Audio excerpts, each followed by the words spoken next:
बिस्मिल्लाहिर्रहमानिर्रहीम। अस्सलामु अलैकुम। Second year chemistry, chapter number 15, lecture number 5, part B. Part B, lecture number 5 के part B में जो हम टॉपिक डिस्कस करने जा रहे हैं वो बहुत ही इम्पोर्टेंट टॉपिक है। बोर्ड के पेपर में अक्सर इससे शॉर्ट क्वेश्चन आता है, write a comprehensive note on buckyball, या हमारे बुक में भी शॉर्ट क्वेश्चन है। हम इसको फिर डिस्कस करेंगे कि किस तरह के शॉर्ट क्वेश्चन इस पर मज़ीद आ सकते हैं। Buckyball is the third allotrope of carbon. Allotrope किसको कहते हैं? फर्स्ट ईयर में चैप्टर नंबर 5-6 में सॉलिड चैप्टर में हमने पढ़ा है allotrope, the existence of an element in more than one crystalline form. मतलब क्या हुआ कि एलोट्रोप किस चीज़ की प्रॉपर्टी है? Allotrope is the property of element. Point to be noted my dear students, MCQs आ सकता है। Allotrope is the property of element, molecule, compound or formula unit. So allotrope is the property of element. As by definition we can say that it is the property of element because we define it, the existence of an element in more than one crystalline form. मतलब एक element जब एक से ज़्यादा crystalline form में exist कर सकता हो तो उसको कहा जाता है एलोट्रोप। तो इस तरह buckyball third allotropic form of carbon है, क्योंकि ये बक्कीबाल एंटायरली मुश्तमिल होता है किस चीज़ के ऊपर? कार्बन एटम के ऊपर। नाउ जिस तरह के नाम लिखा हुआ है बक्कीबाल, तो बहुत सारे लोगों के जहन में ये आएगा, बल्कि समझते भी हैं कि बक्कीबाल इसलिए है इसका नाम इस एलोट्रोप का कि ये बक्की नामी साइंटिस्ट ने इंट्रोड्यूस किया होगा। तो इसकी हिस्ट्री देखते हैं, फिर हमें पता चल जाएगा कि बक्कीबाल किसने डिस्कवर किए थे।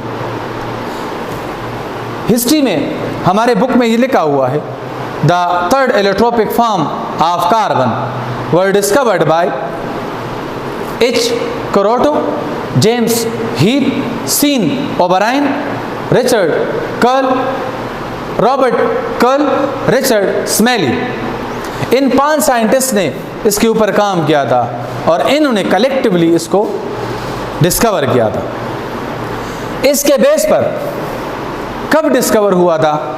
बक्कीबाल were discovered by these people in 1985। 1985 में बक्कीबाल डिस्कवर हुआ था। इसके बेस पर इन लोगों को 1996 में at the end of 20th century इनको नोबेल प्राइज़ दिया गया। तो यहाँ अगर आप देख लें इन साइंटिस्ट में, तो इनमें किसी का नाम भी बक्कीबाल या बक्की नहीं है। तो इसका मतलब क्या हुआ कि इसके नाम की हिस्ट्री कुछ और है। इसका नाम एक आर्किटेक्चर है उसके नाम के लिहाज से रखा गया है, जिसका नाम है बकमिंस्टर। आर्किटेक्चर डिज़ाइन वगैरह बनाते थे। ये बकमिंस्टर जो था ये मशहूर था डोम लाइक स्ट्रक्चर बनाने के लिए। ये स्फेयर या स्फेरिकल या फुटबॉल लाइक स्ट्रक्चर बनाता था और उनको हम कहते थे फुलरीन। और स्फेरिकल कंपाउंड्स को कहा जाता है फुलरीन। इस वजह से इनके वो स्ट्रक्चर जो शेप ये बनाता था वो उस फुलरीन के शेप्स के साथ मिलता जुलता था। इस वजह से इसका नाम रखा गया था बकमिंस्टर फुलर। तो बक्कीबाल भी क्या है? It is a member of class of structure called fullerene. ये जो third allotropic form of carbon है, इनका स्ट्रक्चर फीचर जो है वो सिमिलर है to that of fullerene molecule. इस वजह से इनको और फुलरीन या डोम लाइक स्ट्रक्चर कौन बनाता था? उसके लिए मशहूर बंदा था ये बकमिंस्टर फुलर। तो इस वजह से इस third allotropic form of carbon का नाम रखा गया बक्की बाल। फुलरीन क्या है? Fullerene is basically a molecule which is entirely composed of carbon atom in which the carbon atom are arranged in a hollow sphere। मतलब फुलरीन एक स्फेरिकल मॉलिक्यूल होते हैं जिनमें कार्बन एटम एक हॉलो स्फीयर के लिहाज से अरेंज किए गए हैं, जिस तरह के ये, और वो इस तरह अरेंज किए गए हैं कि जिससे क्या बन जाता है, जिससे फुटबॉल लाइक स्ट्रक्चर बनता है, सॉसर बॉल लाइक हमारे बुक में लिखा गया है, या डोम लाइक स्ट्रक्चर इसका बनता है। अब जो बकीबाल के एग्जिस्टेड मॉलिक्यूल हैं, फॉर्म जो इसके हैं वो ये है, एक बकीबाल में मिनिमम 20 कार्बन एटम हो सकते हैं और मैक्सिमम 100 तक हो सकते हैं, 84 तक हो सकते हैं। लेकिन जिस तरह के मैंने लिखा C20 का मतलब क्या है कि एक बकीबाल में 20 कार्बन एटम हो सकते हैं। कुछ ऐसे हैं जिनमें 60 हो सकते हैं, कुछ ऐसे हैं जिनमें 70, 76, 84 भी हो सकते हैं। लेकिन द मोस्ट कॉमन बकीबाल जो है वो है C60। नेचर में जो सबसे ज़्यादा मिकदार में पाया जाता है बकीबाल वो है C60। 2019 में ईटा के पेपर में, मेडिकल के पेपर में ये MCQs आया था। The most common buckyball is C20, C60, C74, C84. So the answer is C60. This is less common, and this one is more common, C60, while these are rarer number।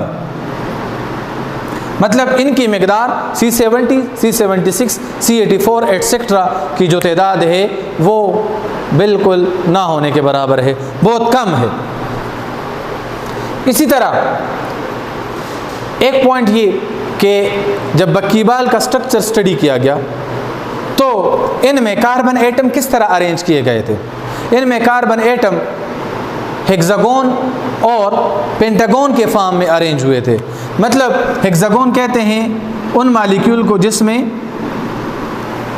Carbon atom spherical form में होते हैं, cyclic form में arrange हुए होते हैं और उनकी तादाद 6 हो, मतलब 6 कार्बन एटम एक दूसरे के साथ स्फेरिकल फॉर्म में अरेंज हो तो उसको कहते हैं हेक्सागोन। और अगर 5 कार्बन एटम हो तो उसको कहा जाएगा pentagon.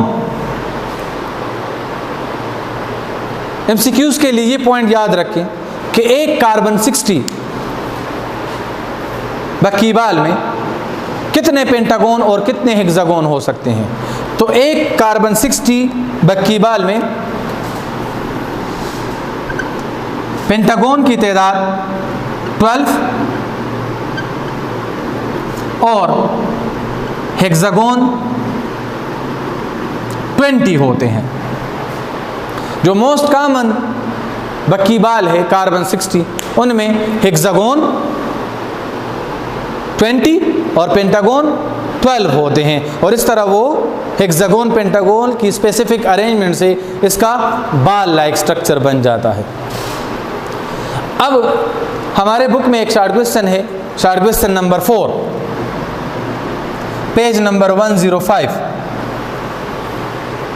Although buckyball is an allotrope of carbon, but it is included in organic compound। मतलब ये तो एलोट्रोप ऑफ कार्बन है। कार्बन के 2 एलोट्रोप और भी हैं, डायमंड एंड ग्रेफाइट, मगर उसको ऑर्गेनिक कंपाउंड में शामिल नहीं किया गया। इसको क्यों शामिल किया गया है? तो एक्सपेरिमेंटल या रिसर्च पॉइंट ऑफ व्यू से इसका रीज़न ये है कि डायमंड और ग्रेफाइट में एडिशन रिएक्शन या हाइड्रोजनेशन, ब्रोमिनेशन या वो फ्री रेडिकल रिएक्शन नहीं करते, मगर बकीबाल जो है कार्बन 60 मोस्ट कॉमन है इसलिए इसकी रिएक्शन हम लेंगे। तो इनमें बकीबाल हाइड्रोजनेशन भी करता है, बकीबाल ब्रोमिनेशन भी करता है, और हाइड्रोजनेशन इससे पहले भी हमने पढ़ा है कि ये किसकी प्रॉपर्टी है। हाइड्रोजनेशन अनसैचुरेटेड हाइड्रोकार्बन में हो सकता है, जिस तरह कि ईथीन में एक हाइड्रोजन मालिक्यूल हम ऐड कर सकते हैं, ईथाइन में 2 हाइड्रोजन मालिक्यूल हम ऐड कर सकते हैं।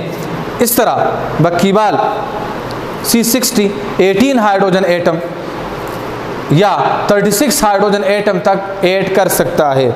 मतलब C60 की अगर हम हाइड्रोजनेशन कर लें तो उनमें उनका फॉर्म चेंज हो जाएगा, वो C60 अब H18 हो सकता है, और मैक्सिमम वही C60 की हाइड्रोजनेशन से 36 हाइड्रोजन एटम मज़ीद ऐड हो सकते हैं। इस तरह ब्रोमिनेशन, अगर हम इससे एक ब्रोमीन मालिक्यूल पास कर लें या हम इसकी ब्रोमिनेशन करें, ब्रोमीन मालिक्यूल पास कर लें, तो एक C60 बकीबाल मिनिमम 24 ब्रोमीन या मैक्सिमम 48 ब्रोमीन एटम्स ऐड कर सकता है। और bromination is also the property of alkyne. तो इनमें ये जो प्रॉपर्टी है ये एडिशन रिएक्शन है, और एडिशन रिएक्शन ऑर्गेनिक कंपाउंड में हो सकता है, अल्कीन में भी और अल्काइन में भी, और इसके अलावा और भी ऑर्गेनिक कंपाउंड में एडिशन रिएक्शन पॉसिबल है। तो इनमें भी एडिशन हो सकता है, इस वजह से इसको ऑर्गेनिक कंपाउंड में रखा गया है। दूसरा, बकीबाल फ्री रेडिकल रिएक्शन कर सकता है, क्योंकि ये कार्बन एटम पर मुश्तमिल है। अगर हम इसको एनर्जी प्रोवाइड कर लें तो कार्बन कार्बन का बॉन्ड टूट जाएगा, और जब कार्बन कार्बन के दरमियान बॉन्ड टूटेगा तो वो किस फॉर्म में कन्वर्ट होगा? वो कन्वर्ट होगा फ्री रेडिकल में। तो इनमें free radical addition reaction possible है, जिसमें फिर उसमें हम हाइड्रोजन भी ऐड कर सकते हैं, ब्रोमीन भी कर सकते हैं। तो इसलिए हम कह सकते हैं कि इनमें अल्केन की तरह भी रिएक्ट करने की एबिलिटी है। तो अल्केन, अल्कीन, अल्काइन या ये बेंजीन की तरह फ्राइडल क्राफ्ट अल्काइलेशन रिएक्शन भी कर सकता है, और ये ऑर्गेनिक कंपाउंड की प्रॉपर्टी है। इस वजह से इनके इस hydrogenation, bromination, free radical reaction, Friedl craft alkylation, Friedl craft reaction हम पढ़ेंगे चैप्टर नंबर 16 में, उससे आप लोगों को और क्लियर हो जाएगा। तो ये प्रॉपर्टी रखने के लिहाज से बकीबाल को ऑर्गेनिक कंपाउंड में रखा गया है। अगरचे ये एलोट्रोप ऑफ कार्बन है, लेकिन इनकी केमिकल नेचर ऑर्गेनिक कंपाउंड की तरह है। इस वजह से ये ऑर्गेनिक कंपाउंड की तरह hydrogenation, bromination, free radical reaction, Friedl craft reaction कर सकता है। इस वजह से इसको ऑर्गेनिक कंपाउंड में रखा गया है। This is something about buckyball. If you have any question you can ask. अपना ख्याल रखिएगा। अल्लाह हाफ़िज़।